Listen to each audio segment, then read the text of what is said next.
Hi, good morning.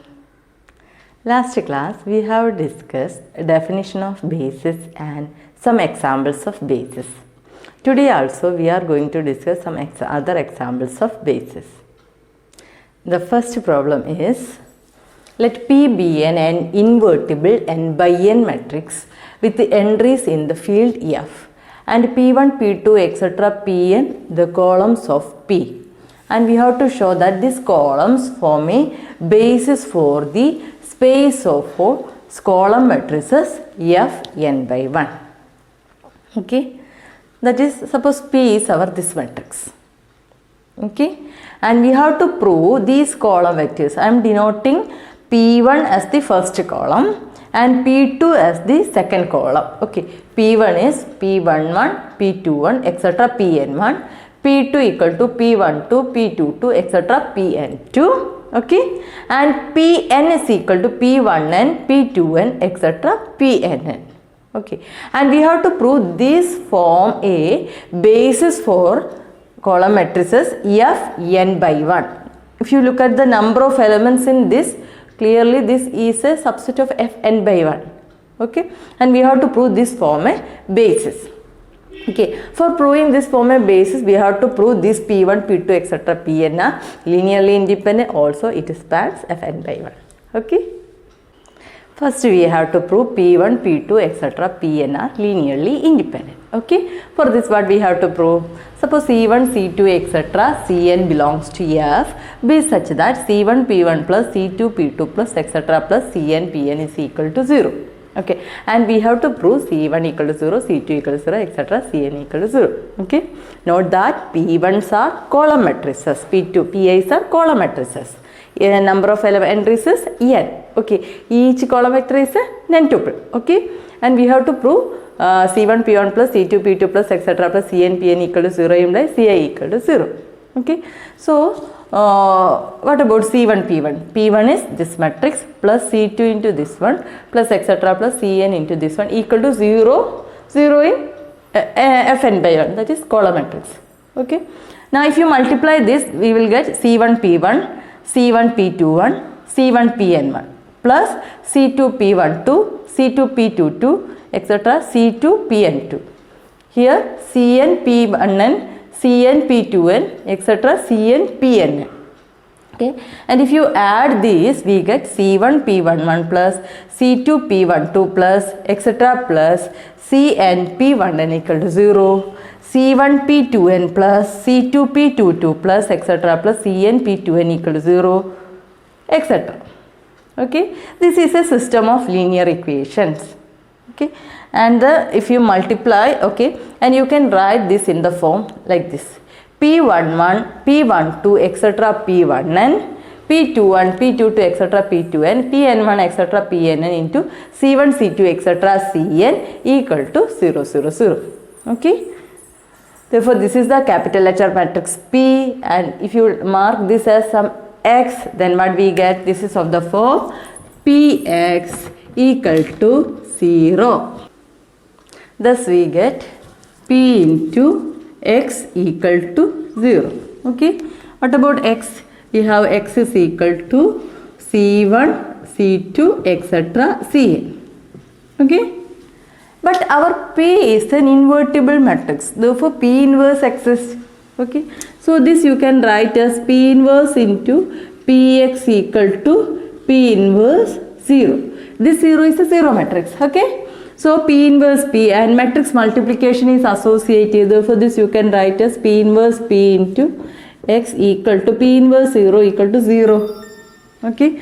And this is identity matrix I, x equal to 0. That is x equal to 0. Now, what about our x? X is C1, C2, etc. Cn, and this is equal to 0, 0, etc. 0.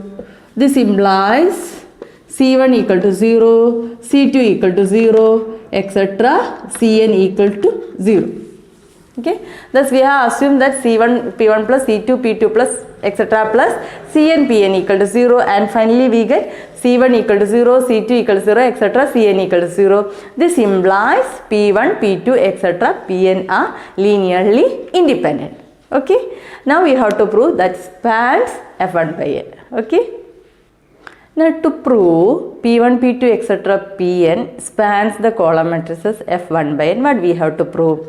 We have to take F1 by n. F1 by n means what? One row and n column. Okay, we have to take one vector from this, that x1, x2, etc. xn. Okay, belongs to F1 by n, or you can write some alpha equal to. Okay, and we have to prove, we can write alpha as a linear combination of P1, P2, etc. Pn. That is alpha you can write as some C1 P1 plus C2 P2 plus etc. plus Cn Pn. If we can write like this, then we can say C1 P1 P2 etc. Pn spans the space F1 by n. Okay, so we have to check whether this is possible. Okay, now Cp1 plus Cp2 plus C2 P2 plus etc. plus Cn Pn equal to alpha implies C1 into this one plus C2 into this one plus Cn into this one, nth column equal to alpha is our x1, x2, etc. xn. Okay, and this implies, as in the previous case, okay, this equal to x1, this equal to x1, and this equal to xn. Okay, and that means this matrix into C1, C2, etc. Cn is equal to x1, x2, etc. xn. Okay, and this is Px equal to n. That is P is our capital P. This matrix is our capital P, and x is our C1, C2, etc. Cn, and y is x1, x2, etc. xn. Okay, now our P is an invertible matrix. Okay, therefore if you multiply this like this, P inverse Px equal to P inverse y, that is P inverse P into x equal to P inverse y, that is I x equal to P inverse y, that is x equal to P inverse y. Okay, as P is invertible, we can find matrix P inverse, and if we multiply P inverse by our y is x1, x2, etc. xn, we get the value of x. Okay, that is we get the values C1, C2, etc. Cn. This implies this every vector alpha you can write as a linear combination of P1, P2, etc. Pn. This implies P1, P2, etc. Pn spans the space F1 by n. Okay, earlier we get P1, P2, etc. Pn is linearly independent. Now it spans F1 by n. This implies P1, P2, etc. Pn form a basis of the space F1 by n. Okay, now the next problem is, let F be a subfield of complex numbers and let V be the space of all polynomial functions over F such that Fk of x equal to x raised to k, k varies from 0, 1 to etc. Okay, this form a basis for V. Now what about V? V is the space of all polynomial functions over F, that means set of all polynomials. Okay, so V is set of all f of x is of this form. Okay, and ai belongs to f and varies from 0, 1 to etc. n. Okay, this is our V, and we have to prove f kx equal to x raised to k form a basis. Now what about f k varies from 0, 1? What about f0 of x? f0 of x is x raised to 0. x raised to 0 is 1. Okay, now f1 of x means x raised to 1, x. f2 of x means x raised to 2, x square. x3 of x means x raised to 3, that is x cube. That form a basis for V. Okay, so first we have to prove this set f1, f2, etc. This is actually f0, f1, f2, etc. This is an infinite set. Okay, and we have to prove this infinite set forms a basis for V. Okay, so what we have to prove? We have to prove this set spans the space V. Also we have to prove this set is linearly independent. So if you look at these polynomials, clearly this is a linear combination of f0, f1, etc. Okay, suppose what is some c0 into f0 plus c1 into f1 plus c2 into f2 plus etc. plus cn into fn. What is this? C0 into F0 is 1 C0 plus this is C1x plus C2x square plus etc. plus Cn x raised to n. Okay.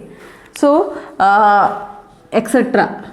Plus you can write this as some 0. Suppose f is a polynomial of degree n. You can write some fn plus 1 plus 0 fn plus 2 etc. You can write as an infinite sum. Okay.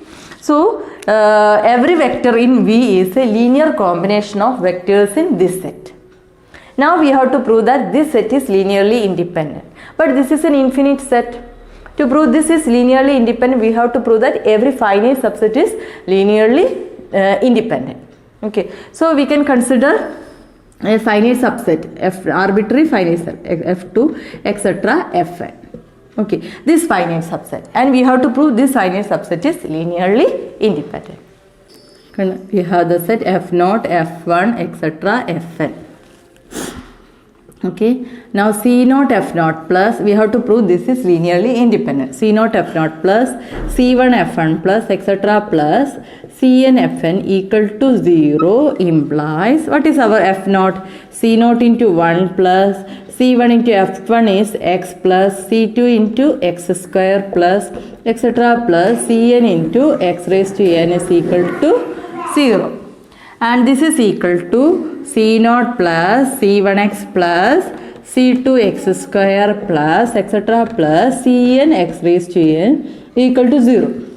Okay, now we can write this 0 as linear combination of x1 like this 0 plus 0x plus etc. plus 0x raised to n. Okay. So, equating coefficient, equating constant terms, we get c0 equal to 0. Equating coefficient of x, we get c1 is equal to 0. Equating coefficient of x square, we get c2 equal to 0, etc. cn equal to 0. Okay. Equating coefficient of x raised to n, we get cn equal to 0.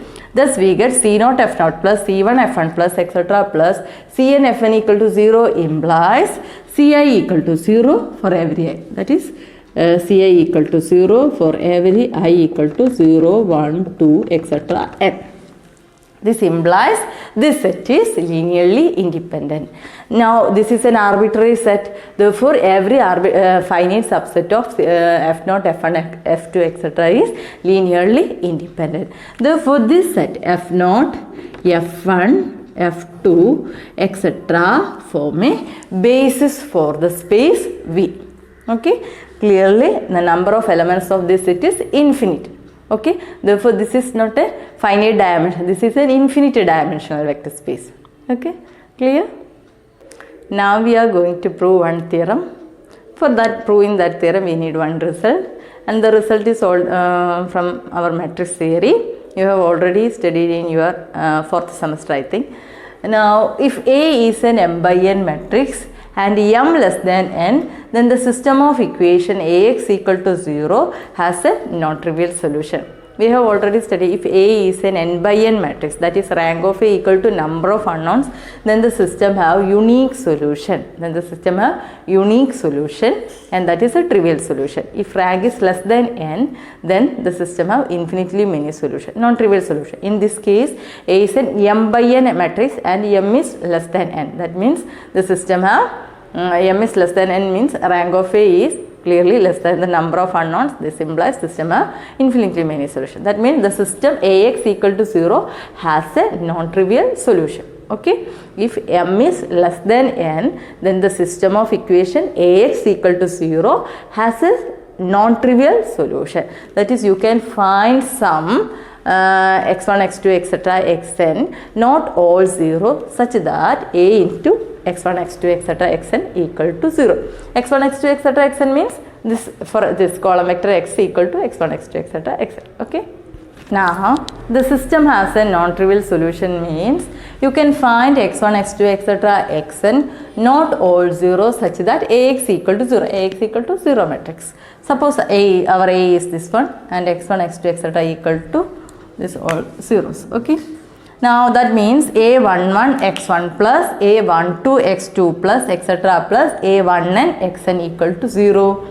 a21 x1 plus a22 x2 plus etc. plus a2n xn equal to 0 etc. am1 x1 plus am2 x2 plus etc. plus amn xn equal to 0. Okay. So if you write this as sum, here 1 is fixed, this term is varying 1 and this is 2 etc. n. That you can write as sigma j equal to 1 to n a1j xj equal to 0. And in the next case, this is sigma j equal to 1 to n a2j xj equal to 0. And in the last case, this is sigma j equal to 1 to n anj xj equal to, amj xj equal to 0. Okay. Thus we get sigma j equal to 1 to n aij xj equal to 0 for 1 less than or equal to I less than or equal to m. Okay. Thus if system Ax equal to 0 has non-trivial solution means there exists x1, x2, etc. xn not all 0 such that this sum is equal to 0 for 1 less than or equal to I less than or equal to m. Okay, we are using this result in our next theorem. Okay, now we are going to prove one theorem. This is one of the most interesting theorem. Okay, let V be a vector space and it is spanned by finite set of vectors beta 1, beta 2, etc. beta m. Okay, V is a vector space spanned by the vectors beta 1, beta 2, etc. beta m. Then the theorem says that then any independent set of vectors in V is finite and it contains no more than m elements.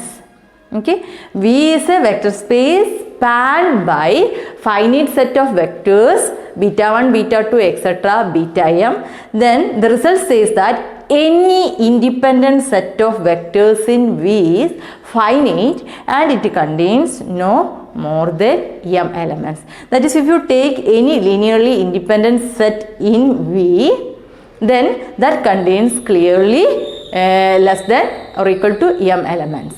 Okay. Now we have to prove any set containing more than m elements is linearly dependent. For this, that is okay, it suffices to show that every subset S of V which contains more than m vectors is linearly dependent. Okay. So let S be such a set. In S, suppose there exist vectors alpha 1, alpha 2, etc. alpha n where n is greater than m. Alpha 1, alpha 2, etc. alpha n belongs to S and where n is greater than m. And we have to prove that this set is linearly dependent. Okay. Linearly dependent. For this, what we have to prove? We have to prove C1 alpha, there exists scalars C1, C1, C2, etc. Cn such that C1 alpha, not all 0, such that C1 alpha 1 plus C2 alpha 2 plus etc. plus Cn alpha n equal to 0. Okay, that's what we have to prove. That is, we have to prove this set is linearly dependent. That means there exists scalars C1, C2, etc. Cn, not all 0, such that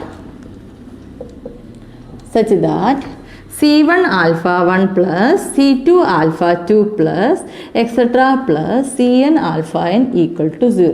This is what we have to prove. Okay.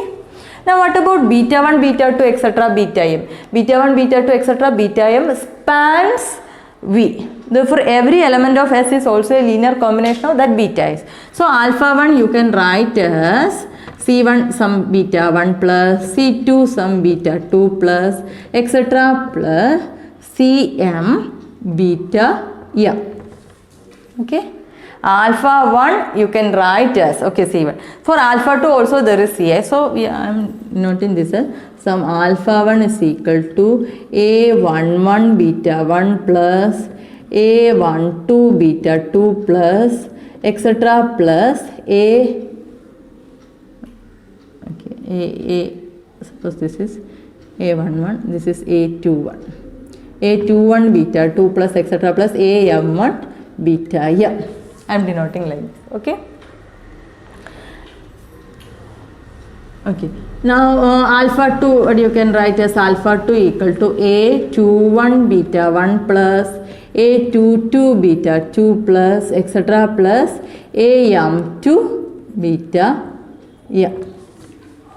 Okay. Now this I have changed it. This is A12 beta 1 plus A22 beta 2 plus etc. plus AM2 beta M.